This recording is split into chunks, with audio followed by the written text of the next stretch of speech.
નમસ્કાર વિદ્યાર્થી મિત્રો, હું વિવેક સર વરિયા, વિસ્ક્વે સર. મિત્રો, ધોરણ 10 વિજ્ઞાન ચાલી રહ્યું છે અને એમાં ચેપ્ટર નંબર 3 ધાતુ અને અધાતુઓ ચાલે છે અને એમાં લેક્ચર નંબર 3 આવ્યા છે. જો આ જોઈને તમને એવું થતું હોય કે કેમ 3 થી શરૂ કર્યું, તો એનો મતલબ એવો છે કે તમે નવા છો. કેમ કે પહેલો અને બીજો લેક્ચર જોવાનો બાકી હોય તો તમે આસાનીથી પ્લેલિસ્ટને ખોલો અને એમાં તમને આસાનીથી મળી જશે. વિડીયોને લાઇક અને શેર કરજો અને ચેનલને સબસ્ક્રાઈબ કરતા રહો.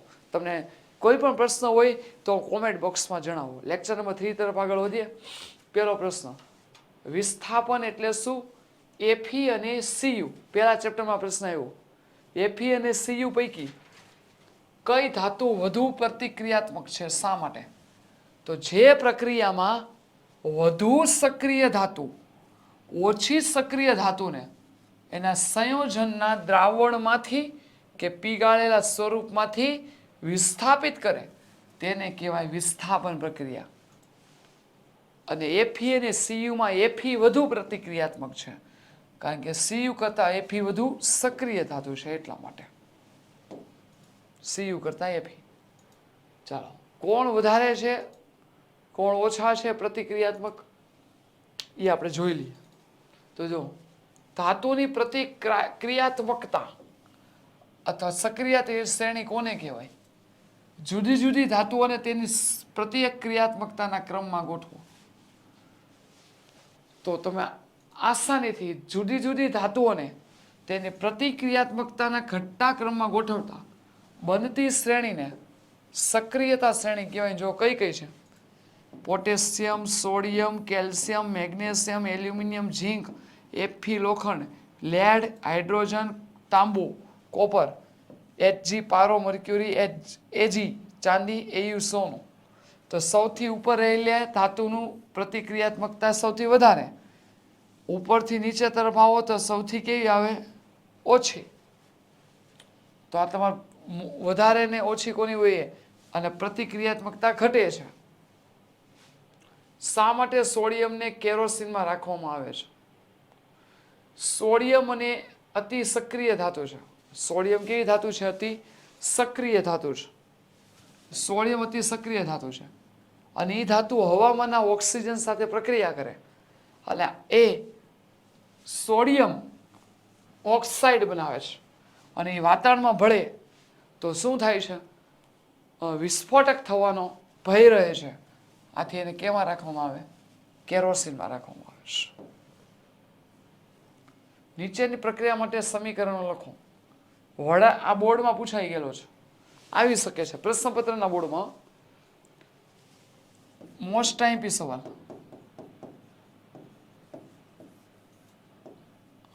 વરાળ સાથે લોખંડની પ્રક્રિયા. તો લોખંડ એટલે એફી, વરાળ એટલે પાણી H2O. આ બગડા તગડા ગોખવાના નહીં. તો એફી એસ કોની હારે જોઈન્ટ થઈ જાય? હોય Fe3O4 વત્તા H2. પાણી સાથે કેલ્શિયમ અને પોટેશિયમ. તો કેલ્શિયમ પાણી સાથે CaOH2, પોટેશિયમ પાણી સાથે તો KOH. રાઈટ? આ સમીકરણ મળે છે. વિદ્યાર્થી મિત્રો, એનસીઆરટી આધારિત ઘટાડેલા નવા અભ્યાસક્રમ મુજબ હાથેથી લખેલી તમારે ફિઝિક્સ, કેમેસ્ટ્રી, બાયોલોજીની મતલબ ધોરણ 10 વિજ્ઞાનની અંદર આવેલા જે પાર્ટ્સ છે એની ચોપડી જોતી હોય અથવા તમારે એનું મટીરિયલ જોતું હોય અથવા એનું બુક જોતી હોય તો આસાનીથી તમે ઓશન કોચિંગ ક્લાસીસ નામની એપ્લિકેશન ઉપરથી વિઝિટ કરી શકો છો. 4 ધાતુઓ A, B, C અને D ના નામ નમૂના લીધેલા છે, તમે જોઈ પણ શકો છો અને નીચે દર્શાવેલા દ્રાવણમાં એક પછી એક ઉમેરે છે. પ્રાપ્ત થયેલ પરિણામોને નીચે મુજબના કોષ્ટકમાં સાસણી અથવા સારણીબદ્ધ કરેલ છે. એ કોઈ પ્રક્રિયા થશે નહીં, વિસ્થાપન પ્રક્રિયા. બી, વિસ્થાપન પ્રક્રિયા, કોઈ પ્રક્રિયા થશે નહીં. સી, કોઈ પ્રક્રિયા થશે નહીં. અહીં વિસ્થાપન પ્રક્રિયા, પ્રક્રિયા થશે નહીં તો કોઈ પ્રક્રિયા થશે નહીં કોપર સાથે. અને ઝીંક સલ્ફેટ સાથે પ્રક્રિયા પણ થશે નહીં. અને સિલ્વર નાઇટ્રેટ સાથે વિસ્થાપન પ્રક્રિયા. અને ડી, આયન સાથે કોઈ પ્રક્રિયા નહીં થાય. કોપર તો કોઈ પ્રક્રિયા નહીં કરે. અને સિલ્વર નાઇટ્રેટ તો કોઈ પ્રક્રિયા થશે નહીં, આમાં કોઈ પ્રક્રિયા થશે નહીં. તો આગળ આપણે સવાલ વાંચ્યા. સૌથી વધુ સક્રિય ધાતુ કઈ? જો તેને જો તેને કોપર, સમજો, જો તેને કોપર સલ્ફેટના દ્રાવણો ઉમેરવામાં આવે તો શું થાય છે? ધાતુ ABC ને પ્રતિક્રિયાત્મકતા ગોઠવો. તો ધાતુ બી સૌથી વધારે સક્રિય છે. કોપર સલ્ફેટના દ્રાવણની વાદળી રંગ દૂર થાય છે અને લાલ કથ્થાઈ રંગનો શું થાય છે? કોપર બી ધાતુ પર શું થાય છે? જમા થશે. પ્રતિક્રિયાત્મકતાનો ક્રમ B greater than A, C D. ધાતુમાં મન HCl ઉમેરવામાં આવે તો કઈ વાયુ ઉત્પન્ન થાય? તો યાદ રાખજો, હાઇડ્રોજન વાયુ. અને લોખંડની મન H2SO4, HYSO4 નથી, H2SO4 છે. આ સાંભળજો, અહીં શું આવશે? H2SO4 આવશે. લોખંડની આની સાથે પ્રક્રિયા કરો તો લોખંડ તરીકે Fe, H2SO4, તો શું મળશે? બોલો, FeSO4 પ્લસ H2, રાઈટ? ચાલો, આ પણ પ્રશ્ન આવી ગયો છે. મન એસિડ સાથે પ્રક્રિયા તેમાંથી હાઇડ્રોજન વિસ્થાપન કરી શકે, ના કરી શકે તો એ બે ધાતુ નામ. તો ઝીંક અને એલ્યુમિનિયમ એ વિસ્થાપન કરી શકે, ન કરે એના નામ કોપર અને પારો. એ મન કોપર, આ કેટલાનો જવાબ? પહેલો. આ બીજો પ્રશ્ન છે.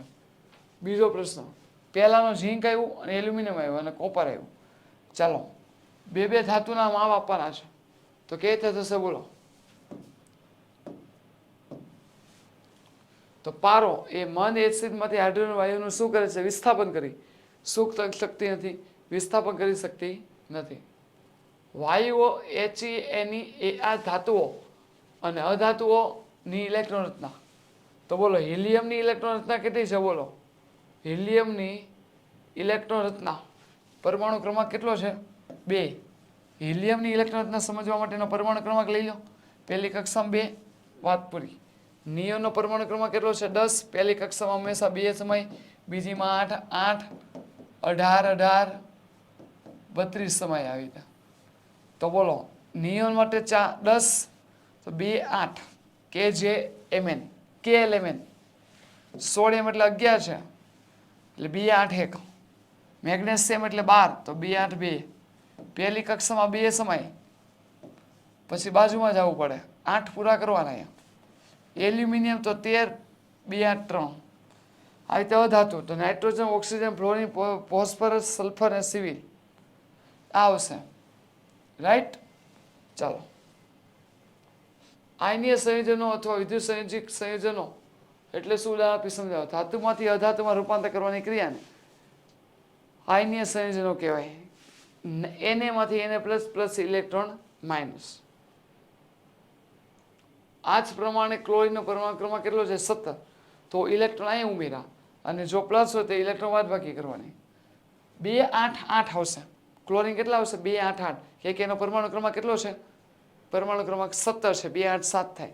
એ ઇલેક્ટ્રોન મેળવશે એટલે 2, 8, 8 થઈ જશે, રાઈટ? અને NaCl બનાવશે. ચાલો, આમાં આપણે શું કરવાનું છે?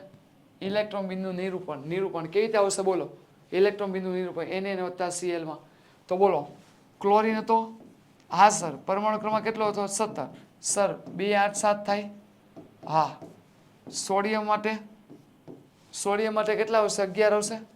ઇલેક્ટ્રોન રચના બોલો, 2, 8, 1 થાય. આનો મતલબ એવો છે, ક્લોરીન એક ઘટે છે, સોડિયમ પાસે એક વધારે, એટલે એને ભાગીદારી કરશે. તો Na અને Cl ભેગા થાય એટલે આપણે એવું બોલીએ છીએ NaCl. તો સર, અહીંયા 8 કરવા શું કરવાનું? 8 કરવા કાંઈ નહીં કરવાનું. સોડિયમનો પરમાણુ ક્રમાંક લઈ લીધો, સહસંયોજક બંને ભાગીદારી કરે, એટલે ક્લોરીન પાસે 1, 2, 3, 4, 5, 6, 7 હતા. 1 મેળવે એટલે 8 થઈ જાય, હા. તો આમાંથી એક આપી દેશે એટલે અહીંયા 8 નંબરનું થઈ ગયું. કેટલા નંબરનું થઈ ગયું? 8 નંબરનું. Na+ અને Cl-. હવે અહીંયા જે આ વસ્તુ આપી છે ને, અહીં ડોટ કરીને આપી છે. એનો મતલબ જે પદાર્થ ઇલેક્ટ્રોન મેળવે ને ત્યાં ડોટ આવે, બાકી ઉપર શું આવે? ક્રોસ આવે. એટલે આ સંયોજન આવી રીતે છે. Na 1, 2, 3, 4, 5, 6, 7, 8. અહીં ડોટ આવે ને ગુણ્યા ક્રોસ. આ ડોટ શું છે? સોડિયમ પાસેથી મેળવેલો ઇલેક્ટ્રોન છે. ક્લિયર? ચાલો, અહીંયા તમને આખું અસ્તિત્વ આપી દીધું છે. તો વિદ્યાર્થી મિત્રો, ઓશિયન કોચિંગ ક્લાસીસ નામની એપ્લિકેશન ડાઉનલોડ કરી લો, જ્યાંથી તમને ધોરણ 3 થી 12ના બધા જ વિષયના સમજૂતી, સ્વાધ્યાય, વિડીયોથી માંડીને બધી વસ્તુ મળી રહેશે. મેગ્નેશિયમ ક્લોરાઇડનું નિર્માણ આપણે કેમ ઓલું જોયું મને સોડિયમ ક્લોરાઇડ મેગ્નેશિયમનું કીધું એની ઇલેક્ટ્રોનના 2 8 2 તો આની પાસે 2 વધારે કહેવાય તો એને ગુમાવો એટલે ઉપર શું આવે પ્લસ આવે મેળવો એટલે માઇનસ આવે અને ક્લોરીનમાં ઇલેક્ટ્રોન મેળવે એટલે ઇલેક્ટ્રોન માઇનસ આવ્યા રાઈટ એનું ઇલેક્ટ્રોન નિરૂપણ જોવું હોય ને તો જોવો મેગ્નેશિયમ પાસે કેટલા 2 ઇલેક્ટ્રોન વધારે હશે 2 હા કેવી રીતે થશે તો જો અહીં દોરી આપું છું અહીં પીળા કલરની પેનથી દોરીએ 2 8 2 થશે કોની મેગ્નેશિયમની અને ક્લોરીનની શું થશે બોલો ક્લોરીનની શું થશે Cl 2 8 7 એટલે Mg+2 અને Cl- એટલે Mg એક ઇલેક્ટ્રોન આપી દે એટલે ઇલેક્ટ્રોનની ભાગીદારી થઈ જાય એટલે Mg+2 ઇલેક્ટ્રોન આપે છે એટલે Mg+2 જે મેળવે એનું પણ એવું માઇનસ છે તો વિદ્યાર્થી મિત્રો થેન્ક્સ ફોર વોચિંગ અહીંયા આપણે આજનો લેક્ચર પૂરો કરીએ છીએ નવા લેક્ચરમાં નવા પ્રશ્ન સાથે મળીશું અને વિડીયોને લાઇક અને શેર કરજો ખૂબ ખૂબ આભાર થેન્ક યુ વેરી મચ